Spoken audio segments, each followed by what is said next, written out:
part of my role at the Abraham Lincoln Presidential Library and Museum is to be the Director of Community Engagement. And what a better way to engage with all of Springfield than by being at Levitt AMP, because every Thursday night for 10 weeks in the summertime, you bring together people from all walks of life, a very diverse crowd for a very diverse group of entertainers featured every week. I mean, there's everybody from, hootenanny bluegrass to more R&B and soul to alternative to rock to maybe even a show tuner here or two thrown in for the mix. But so it's a cross section of Springfield, and part of our mission at the Abraham Lincoln Presidential Library and Museum, our mission statement is to share the diversity of Illinois history as well as the life and legacy of Abraham Lincoln. So when you're talking about what we want to accomplish as a museum, as an institution, it fits very well into what Levitt AMP is all about, of being able to bring people from all walks of life together, all shapes, sizes, colors, identities, to be able to come together and be entertained and enjoy great food and music and other entertainment that's going on at the Levitt AMP Festival.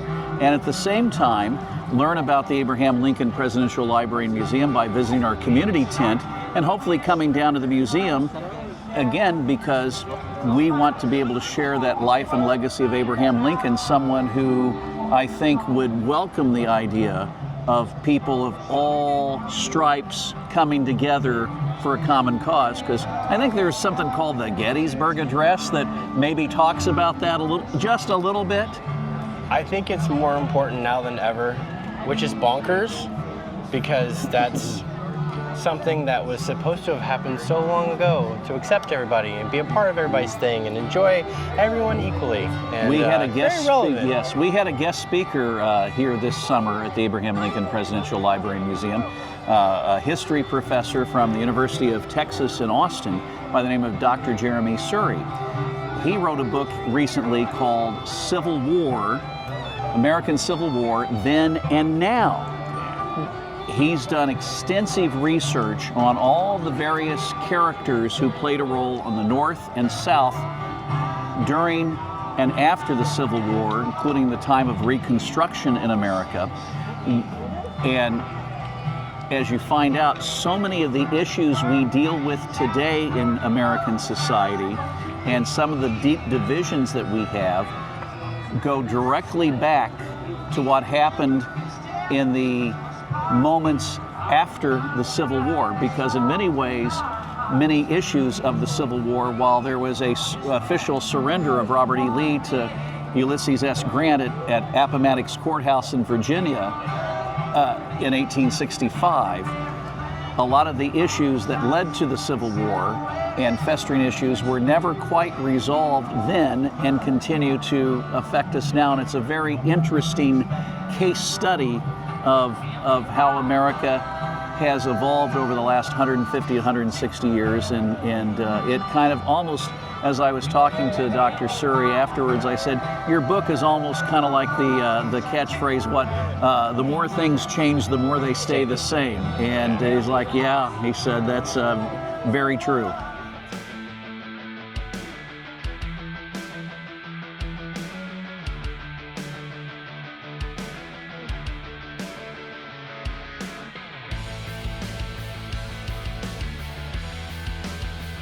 Something that was really challenging that turned into something really cool was last year we had a group from the Chicagoland area that came in.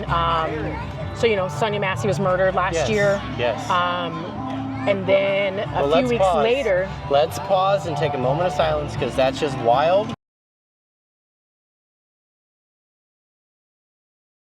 Okay, all right. And we do that at the beginning of every show, by the way. I know, and that's why, forgive me, I didn't mean to step on your toes. No, but, not at all. Anything of that scale is terrifying, and we live in a world where everything is just cut, and sometimes you gotta pump the brakes. Yeah. And I feel that this is what that is pumping the brakes, and that's why I'm out here to talk to you and ask you so many questions. But so back to the the challenging that turned into rewarding. So that in and of itself was its own thing, because we're essentially throwing a party out here every week, right? So a couple weeks after her murder, maybe not even a couple weeks, a week, they were releasing the live footage, and we the city was like, oh my gosh, what's gonna happen? We were braced for things. Was there a curfew? And we were like, do we have this? Do we do this?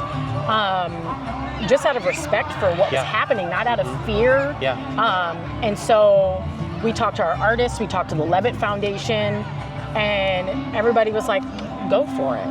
Do it. And our artist was super sensitive to it. They were so excited to know, not excited, but they were happy to know what was happening in the community.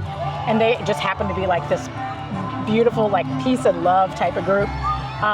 So anyway, we had the show that night, and then a few weeks later, these outside protesters came in with Black Lives Matter flags and a megaphone, and were just in front of the stage going ham and trying to be oh man, I knew they weren't from here, because we had talked with Black Lives Matter. We talked with everybody that we felt could tune us in to what was the right thing to do. And it ends up they're from outside of Springfield. Sunshine, who is the co-founder and the face you see for Black Lives Matter, came down, and I could not get them to stop firing this air horn off and doing all this stuff. And she taught me a valuable lesson. Listen. I was trying to talk, tell them this is what we're doing, this is what we're doing, this is what, and she just said, hey guys, can we walk over here, and I want to hear what's going on. And she sat there and she listened to them.